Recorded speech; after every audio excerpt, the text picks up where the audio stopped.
In this lesson, we want to talk about partial fraction decomposition with quadratic factors. All right, in the last lesson, we introduced the concept of partial fraction decomposition, and we looked at the easier scenario where you just have these linear factors. So this is really a simple process, and I went through the textbook method so that when we got to the harder examples, you would already know what we were doing. Okay, I know there's a lot of shortcuts that are involved with this, but if you stick to the textbook method with the easy ones, when you get to the harder ones, it's very easy to follow the process. All right, so I'm going to start out with something that's going to end up giving me a quadratic factor, and we'll explain as we go what to do. So we have negative 5x squared plus 4x plus 37, and then over x cubed plus 3x squared minus 5x minus 15. Okay, so the very first thing you do when you get one of these problems is you ask yourself, do you have a proper fraction? Do you have a numerator that has a degree that is less than the denominator? Well, yeah, we do. The degree of this polynomial up here in the numerator is 2. The degree down here is 3. Remember, if you don't have a proper fraction, you have to stop and do long division, okay, and then move on from there. And we talked about that in the last lesson. All right, so now once we've established that we have a proper fraction, we need to factor our denominator. For some of these problems, when they get more difficult, they'll usually give you a factored denominator because they just take so long, okay? So for this one, it's pretty easy to factor. We can use grouping. From the first group, I could pull out an x squared, and that would give me x plus 3. From the second group, I could pull out a negative 5. That would give me x plus 3. So we can see that this would factor into what? X squared minus 5. So x squared minus 5. That's one factor. And then the other factor would be x plus 3. Okay, so I can go ahead and erase this. And I'm just going to rewrite this problem with a factored denominator. So negative 5x squared plus 4x plus 37. Okay, so now when we go to break this up, let me scroll down and get some room going. When we go to break this up, remember, if we have a linear factor, something like x plus 3, that's linear because, again, the x here, the variable, is raised to the first power. Okay, so that's linear. We set up a fraction where this guy's in the denominator, and in the numerator, you're going to have an unknown constant. So we call it a or b or c, whatever you want to use. It doesn't really matter as long as you're picking different letters each time. Okay, so the thing to notice here is that this is to the first degree, right? This is a first degree polynomial, or it's a linear factor that came from over here. Okay, so this guy up here is going to be a constant. What's in the numerator when you set these up is going to be 1 degree less than what's in the denominator. This has a degree of 1. This has a degree of 0. Okay, because I could say this is a times x to the power of 0 if you wanted to be super technical. All right, so now what do we do with this factor over here? This is a quadratic factor, and notice how I say it's a quadratic factor. A lot of times you get a quadratic factor, but you could factor that and make linear factors. That's not the case here, okay? So this is irreducible, something you can't factor any further using rational numbers. So x squared minus 5, what do I do with that? Well, I'm going to set up a fraction in the same way, and let me make that a little better. But what's going to change is what goes up here. Now, I'm not going to have just a constant. I've got to have a linear expression up here, okay? So what I want is something that looks like this. So bx plus c, okay? So this is a second degree, and this is a first degree. So the numerator, if you just remember this, is always 1 degree less. This guy is 1, so this guy is 0. This guy is 2, so this guy is 1. Okay, so that's a good way to remember it. Now, remember, if you have a repeated linear factor or a repeated quadratic factor, you got to build up the power. And we'll see an example of that in a minute. So once I have this set up, what I want to do is I want to clear the denominators. And the way I would do that is I would multiply both sides by the LCD. So this is going to be the LCD right here. And if I multiplied this left side by that, I would just get the numerator. So I would just have negative 5x squared plus my 4x plus my 37. Now, if I multiply this guy by this, the x plus 3's would cancel, and I would have a times the quantity, x squared minus 5. Then plus. As I move on to this, if this was multiplied by the LCD, then the x squared minus 5 would cancel with the x squared minus 5, and I would just have the x plus 3. Remember, you have to FOIL this, though, because this is a quantity times this quantity. So bx plus c, and then times, you've got your x plus 3, okay? And I'm just going to warn you in advance, when you work these problems with these quadratic factors, it is way more tedious than when you just have linear factors, okay? So what I want to do again is on the right side, I want to match the form of the left side. So I want something times x squared plus something times x plus some constant, okay? So the way we do that is we just simplify everything. So I'll say this is ax squared minus, and this is going to be a times 5, or 5a if you want to put it that way. And then plus, over here I've got to do FOIL. So bx times x is bx squared. My outer would be 3bx, so plus 3bx. My inner would be plus cx, so plus cx. And my last would be plus 3c. Okay, so let's copy this left side. So negative 5x squared plus 4x plus 37. All right, so at this point, again, if you get confused, just think about you need it to match this form here. So I've got to get everything with x squared together so I can factor. Okay, I got to get everything with an x together so I can factor. So this has an x squared and this has an x squared. So put them together. I would have a plus b times x squared. Okay, if I wrote those next to each other, I could factor out the x squared and that would give me that. So a plus b is the coefficient for x squared. Then we would have plus. Now I'm going to work with the x.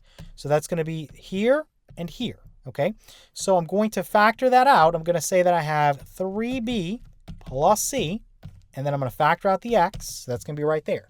So 3b plus c, that's going to be your coefficient for x. Then your constant term. Look for stuff without the variable x. You have negative 5a and 3c. So plus, you've got negative 5a and then plus 3c. Okay, so let's make this match up over here. We're going to set up a little system of equations. So let's write this out. Okay, so we know that for these two to be equal, right, for this to hold, that a plus b has to be equal to negative 5, right? This is the coefficient for x squared. This is the coefficient for x squared. Again, we have an equality here. So it must be true that a plus b is equal to negative 5. Then it must also be true that 3b plus c is equal to 4. So 3b plus c is equal to 4. Okay, and then lastly, it must be true that negative 5a plus 3c is equal to 37. So negative 5a plus 3c is equal to 37. So let's copy this. We're going to go to a fresh sheet because we would definitely run out of room here. Okay, let's paste this guy in here. And basically what we do here, we have 3 equations and 3 unknowns. A very easy system to solve. What I'm going to do is take these first 2, and I'm going to eliminate the variable b. And to do that, I would multiply the top equation by negative 3. So I would have negative 3a minus 3b is equal to 15. And then for this guy, I would have 3b, and then plus c equals 4. I'm just going to leave it as it is. So negative 3a, if I add that, there's nothing to really add it to. You could say plus 0a if you wanted to, but it's just negative 3a there. And then negative 3b plus 3b, that's 0, right? That's gone. And then you just have the c, so plus c, and this equals 15 plus 4 is 19. Okay, so this gives me this new equation here, which contains all the information from these two. So now I can take these two, okay, and I can solve for a and c, and then I can go back and plug in and find out what b is. So if I have negative 3a plus c equals 19, I can solve that and say c is equal to 19 plus 3a, and I can plug that in here. So let's say that negative 5a plus, I'm going to have 3 times this 19 plus 3a, and this equals 37. Okay, so we'd have negative 5a, and then plus 3 times 19 is 57, and then plus 3 times 3 is 9, so 9a, and then this equals 37. So negative 5a plus 9a would be 4a. So let's put 4a here. And let's go ahead and subtract 57 away from each side of the equation. So this is going to cancel. And we'll say that we have 4a is equal to negative 20. Divide both sides by 4. We'll find out that a is equal to negative 5. Okay, so a is negative 5. Okay, so let me erase this. And once you find out the first one, you're basically good to go.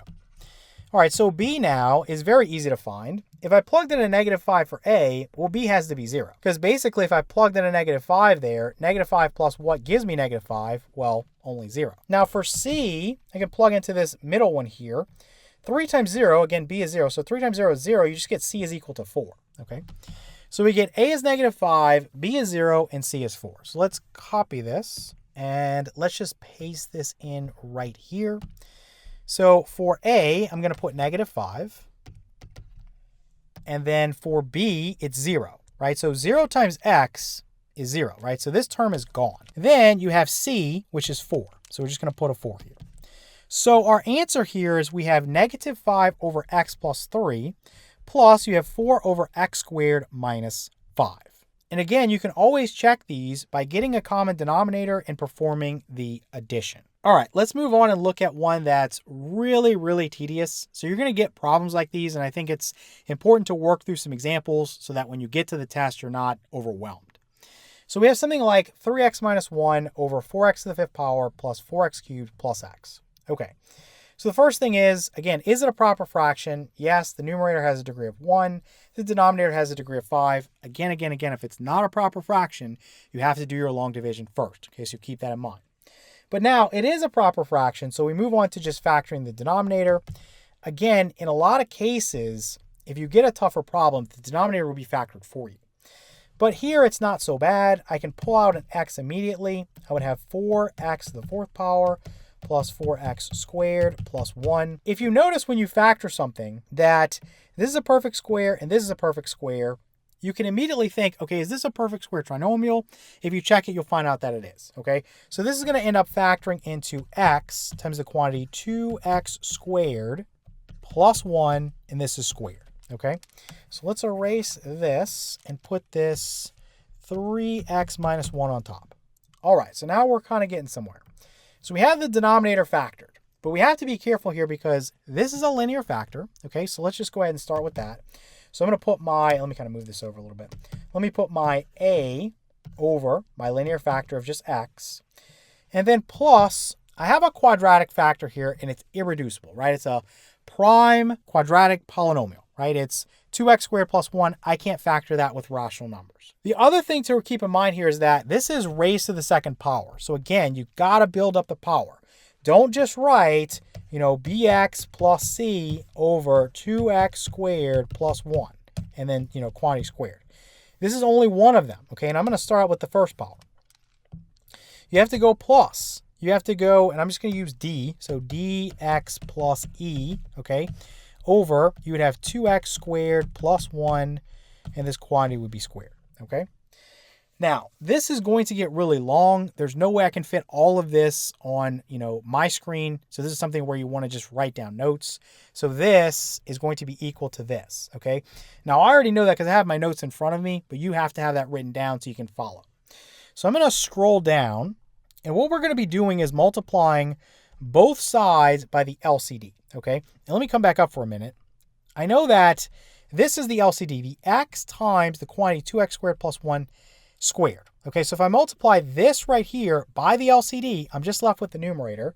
So I'm just left with 3x minus 1. I got to try to write as small as I can. This is a lot to fit on the screen.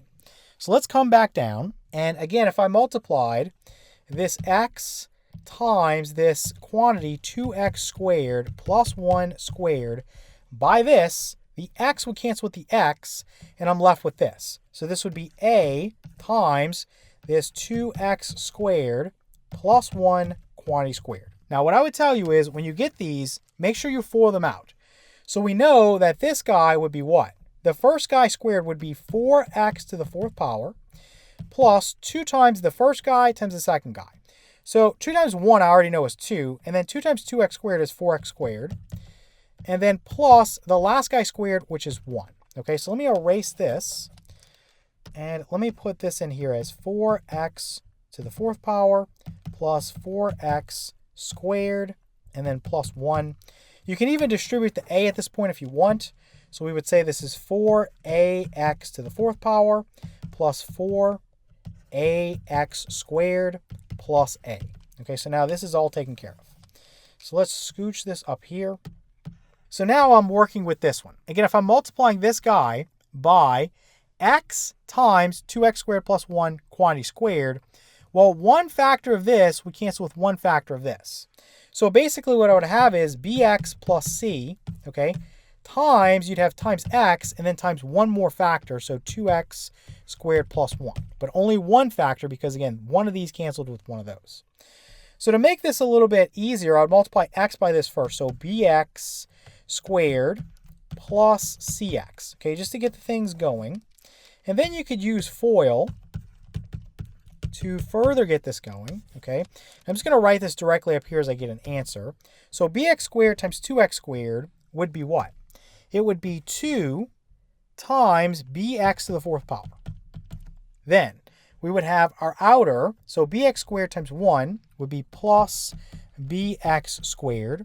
Our inner, we'd have plus cx times 2x squared would be 2 times, we'll go ahead and just say it's cx cubed.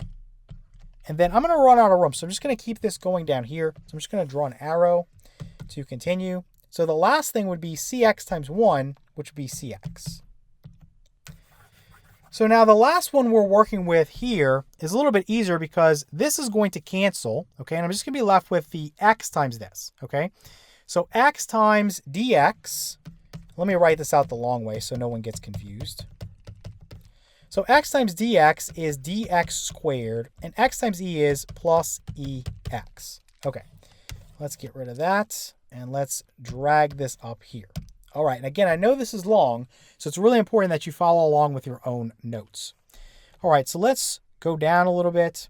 And again, what I'm trying to do, this side right here has to match this side.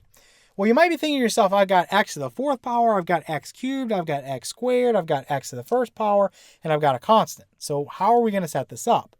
Well, what happens is you can always write this side over here. I can always say this is 0x to the fourth power plus 0x cubed plus 0x squared plus 3x minus 1. I can always do that because 0 times anything is just 0. Okay, so if I kind of move this up, I can say I'm going to be matching things. So this is equal to, where's my x to the fourth power? Well, I have it here and I have it here, right? Nowhere else. So what I'm going to do is I'm going to factor out the x to the fourth power, and I would have a 2b, okay, plus 4a, and then the x to the fourth power is factored out. Again, if I had these two terms next to each other, I could factor out the x to the fourth power. That's how I got that. So I know that 0 is going to be equal to 2b plus 4a. We'll get to that in a second when we set up our system, but just a little foreshadowing. So then we'll put plus, and we're going to come down here. So let me just draw a little arrow. So now I'm looking for what's cubed. So I have 2cx cubed and nothing else. So this guy right here, so let me write that. So we have 2cx cubed. Okay, then plus. So what's squared? So we have this guy and this guy and this guy. Okay, so I'm going to factor out the x squared. So what I would have is 4a plus, I'd have b plus, I'd have d, okay? And then times x squared, which was factored out. All right, almost done. So we have, for x, we have what? We have ex and cx and nothing else, right? Let's make sure. Okay, good. So we'll put plus, again, I'm just going to factor it out. So I'm going to say c plus e and then times x. Okay, and then lastly, you have your constant, okay? And we just have a as our constant here. So plus our a. So if we look at everything, what we're going to see is what? Again, if I match stuff up, this is the coefficient for x to the fourth power. This is the coefficient for x to the fourth power. Again, it doesn't matter that it's 0, right? I'm going to set that as 2b plus 4a is equal to 0. Okay. Then I want to move on to x cubed. So I see that this is 0 and this is 2c. So 2c is equal to 0. So at this point, I can already solve and say c is equal to 0, but we'll do that in a moment. Then I have that 0 is going to be equal to this guy right here. So we can say that 4a plus b plus d is equal to 0. Okay, moving on. So now we know that this 3 here, the coefficient for x, has to be equal to c plus e. So c plus e is equal to 3. Okay. And we also know that a is -1, right? So we know a is -1. So let's copy this. And let's go to a fresh sheet. And once you get it to this point, in a lot of cases, it's going to be a real easy system like this. It's going to be 5 equations and 5 unknowns, but a lot of these are given to you pretty much immediately. We already know that A equals -1, and we know that C is 0, okay? Because again, if you just divide both sides here by 2, you would find that C is 0. Very easy. So now, what else can I find out? Well, I know that if I plugged in a 0 here for C, E is 3, okay? So very easy so far. And I already know what A is, so if I plugged in a -1 there, 2 times B plus 4 times -1 is -4. So let me just write -4 is equal to 0. If I add 4 to both sides, I'll say this is equal to 4. Divide both sides by 2, and B is 2. Okay, so B is equal to 2. Okay, and so what are we missing? We have A, B, C, we're missing D. Okay, so D is here. And basically what we need to do is just plug in. So 4 times -1 is -4. And then B is 2, so plus 2, and then plus D equals 0. So -4 plus 2 is -2. So we'll go ahead and say we have -2 plus D equals 0. If I add 2 to both sides, we would find that D is equal to 2. Okay, so let's copy this, and let's go ahead and paste this in. And so I know A is -1, so let's put that in, and we can erase these as we go. And C is 0, so you can just get rid of it, okay? And B is 2, so B is 2, and let me erase that. And so D is 2, so D is 2, and E is 3, okay? So E is 3. Okay, so now we have our answer. I know this is a very tedious problem, but you will get examples like this that take 15 minutes where you just have to work your way through it, right? You just have to go through it. So we started with 3x minus 1 over 4x to the 5th power plus 4x cubed plus x. And when we break it down, we end up with -1 over x plus 2x over 2x squared plus 1 plus 2x plus 3 over the quantity 2x squared plus 1 squared.